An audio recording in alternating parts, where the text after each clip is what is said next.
The Rogue Rising update is finally here, and what better time than to do a tier list. We will be defining the tier list as follows. S tier means potentially deserving of a nerf.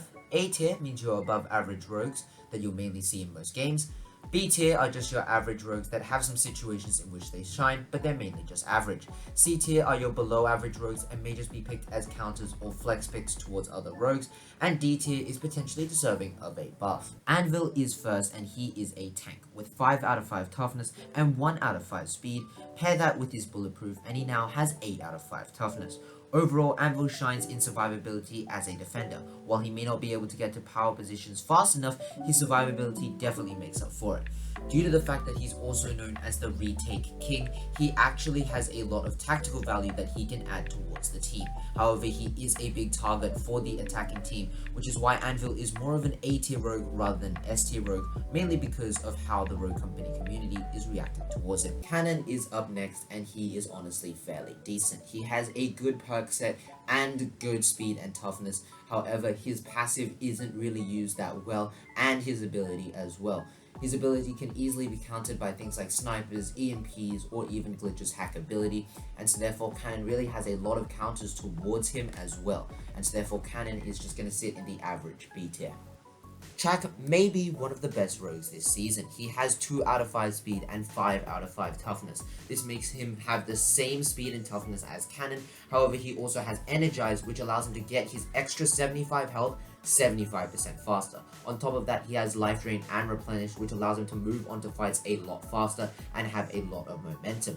Therefore, Chak is really good this season, along with Stalker and Resupply as well. This makes him one of the best rogues, and honestly is in need of some nerfs, so he will be our first S tier.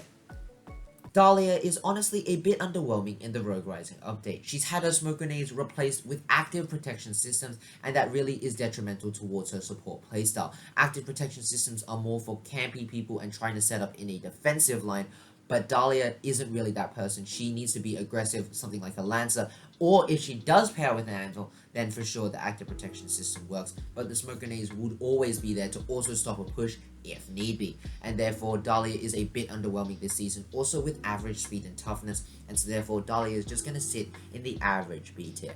Dallas is up next, and he is really good. His perk system complements the playstyle of being the intel momentum based character he is, as well as having a average speed and toughness, which isn't too bad considering the fact that he has a very good passive, allowing him to down an enemy and regain his ability immediately. This means that you can gain a lot of momentum using your snap and being able to down that enemy.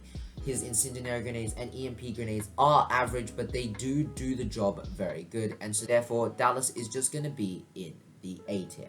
Dima is up next, and he is a really good rogue this season. He has Legendary Blaster, which allows him to increase his explosive damage by up to 40%, but he also has Energize, which allows him to get his ability back 75% faster, and that really complements his playstyle of being a breacher. The problem that people had with Dima is that he didn't have enough survivability, and that is going to change with Bounce Back and Armor in his perks, and also 4 out of 5 toughness. Overall, Dima is a really good rogue. Pair that with the rare version of Resupply, which allows him to gain a lot of momentum using his utility. Overall, Dima is a good rogue, however, he doesn't really need any sort of nerf. He's balanced enough, and therefore, he's just going to be sitting in the A tier. Glimpse is really good this season. Her ability has no cooldown, and that is really good for being able to get to power positions fast enough because of the invisibility. However, she has 4 out of 5 speed, and that really allows her to get to those power positions fast enough. As an intel rogue, getting to those power positions and being able to survey the area is already really good, and therefore Glimpse is going to be in the S tier because she really needs some sort of nerf towards her kit. Glitch is really good this season. He has a lot of good potential considering the fact that he has 4 out of 5 speed and 3 out of 5 toughness. If you buy the right perks such as Legendary Bounce Back and Epic Armor, his survivability is one of the best along with Epic Tenacity. Overall, Glitch is a really good rogue, and his survivability is where he really shines, and therefore he's just going to be placed in the A tier.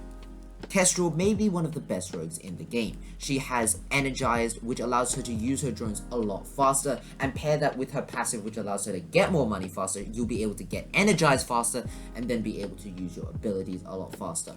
Overall, Kestrel is a really good rogue, and pair that with Life Drain and Stalker, she really can challenge 1v1s really confidently, and that she also has the best grenade in the game, Bounce Grenades. And so therefore, Kestrel is really going to be sitting in the S tier. She needs some sort of nerf overall. Unless there's a significant nerf to Lancer, we all know Lancer will be S tier. So, moving on.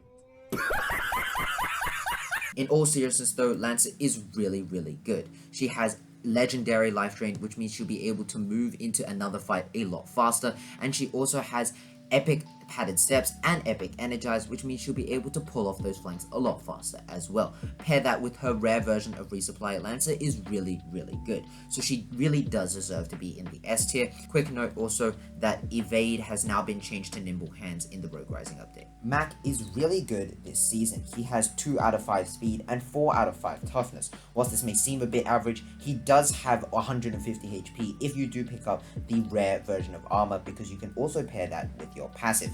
He also has the epic version of Gunsmith, which may not be necessary considering he can run an LMG, but if you are running the SMGs, then the Gunsmith may be a good option as well. Pair that with Crackshot and Restock, he is really good this season. However, he is balanced enough that he can just be in the A tier. Phantom is the next rogue on the list, and she is fairly average. However, if you know what you're doing, she can be one of the best rogues ever. And with a legendary life drain and epic crackshot, her perk set isn't really great, but it isn't really bad as well. It is more sitting in the above average range, and therefore Phantom is really just going to be sitting in the above average tier, which is A tier. Overall, Ronin is fairly average. She has 2 out of 5 speed and 4 out of 5 toughness. She also has legendary bounce back and rare tenacity, which allows her to bump up her survivability just a little bit more. She also has a rare version of energize, which means she'll be able to get that explosive knife just a little bit faster.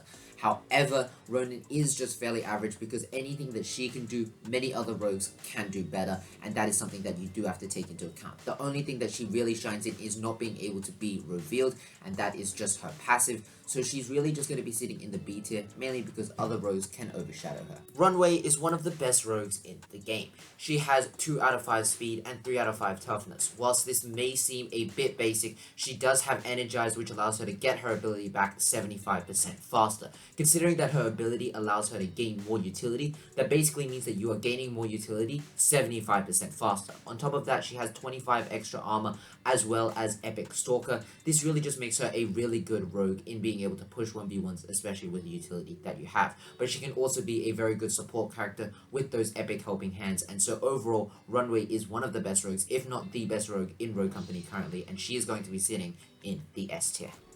Saint is the best healer in Rogue Company. He has helping hands and lifeline that can be stacked together to allow him to have 60% faster revives. He also has legendary energize, which allows him to have his ability recharge 75% faster. On top of that, he has really good survivability with an extra 50 HP. While Saint's speed and toughness is average, that extra HP will be really useful towards him, and therefore Saint is going to be in the A tier. He honestly shouldn't really be nerfed. Scorch is up next, and she has the best survivability out of everyone in Rogue Company. She has 2 out of 5 speed and 3 out of 5 toughness. She has the legendary version of tenacity and the epic version of armor. This is why she's also mainly used as a breacher to hold the bomb in demolition. She also has the legendary version of bounce back, which starts your health regeneration 3 seconds faster. However, she also has the rare version of energize, which means she's able to use her overheat to be able to push 1v1s a lot faster. With this in mind, Scorch is going to be in the S tier. Seeker is up next, and his perk system perfectly complements the way that Seeker is supposed to be played. Seeker is supposed to be that aggressive intel rogue, but also be able to have enough momentum. Not as much momentum as Dallas, but enough momentum to where he can still hold his own. And he has that with the epic life drain and the legendary version of Crackshot. He also has rare armor, which gives him an extra 25 HP. And whilst he does have 5 out of 5 speed and 1 out of 5 toughness, he still is a good rogue, considering he also has the bow and the bounce passive as well. Overall, Seeker is fairly balanced, and while some people put him in the S tier, I'll put him in the A tier because he doesn't really need a nerf.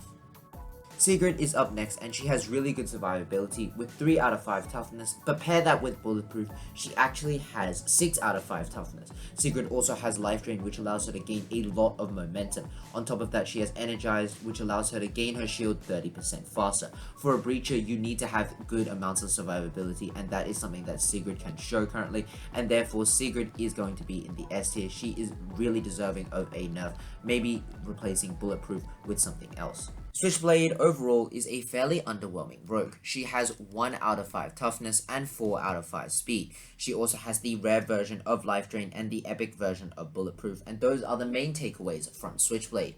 She also has the rocket launcher, and her passive basically allows her to run faster whenever she deploys a gadget or uses her rocket launcher. This is really good for being able to get momentum during a breach. Switchblade is fairly good, however anything that Switchblade can do, other rogues can really just do better, and she is really overshadowed by that. The only rogue that Switchblade overshadows is Dima, in which the rocket launcher for Switchblade is a lot better than Dima's Merv launcher. Overall, Switchblade is just going to fall into that average B tier, and if they were to buff her in any sort of way, she would definitely be A tier.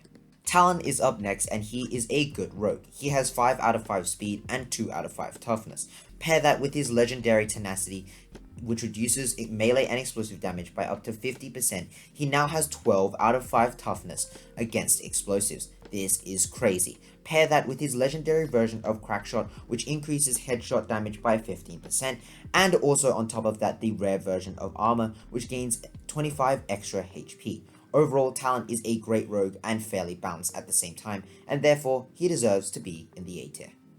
Fixer is up next, and he has a fairly good set. He has 3 out of 5 speed and 3 out of 5 toughness, which is only fairly average. He also has the rare version of Armor, which will severely help considering he only has the average version of toughness. He also has the legendary version of Gunsmith, which means his tier will have 3 bullets instead of 2 bullets. This is really good. Pair that with his epic version of Energize, which allows him to get his thermal vision back faster. Along with all of that, the resupply, which allows him to get his smoke grenades back as well. Fixer is fairly balanced, but also not too OP, and so therefore he's also going to be in the A tier.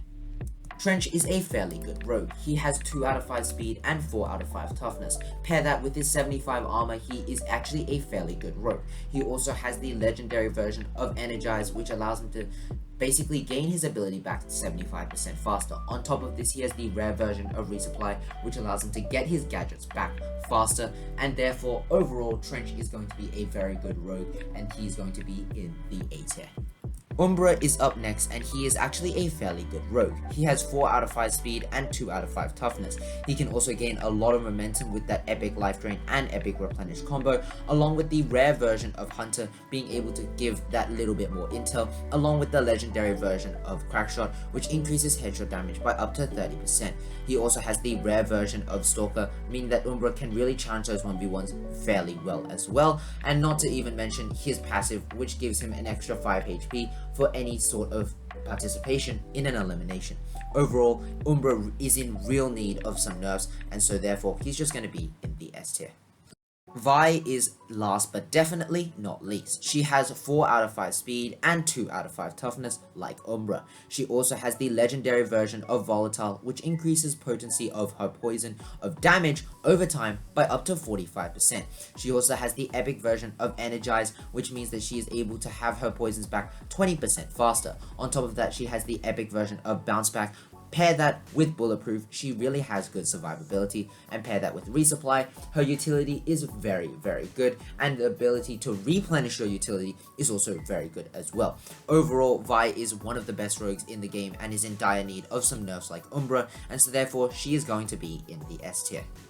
Thank you guys so much for watching. Please subscribe if you haven't already, because I do a lot of educational content on Rogue Company. So if you're new to the game or a veteran, I'm sure that I can help you. But anyway guys, thank you guys so much for watching. And do you agree with this tier list? And what would you have done differently in this tier list? Alright, I'll see you guys all whenever I next upload. Bye bye.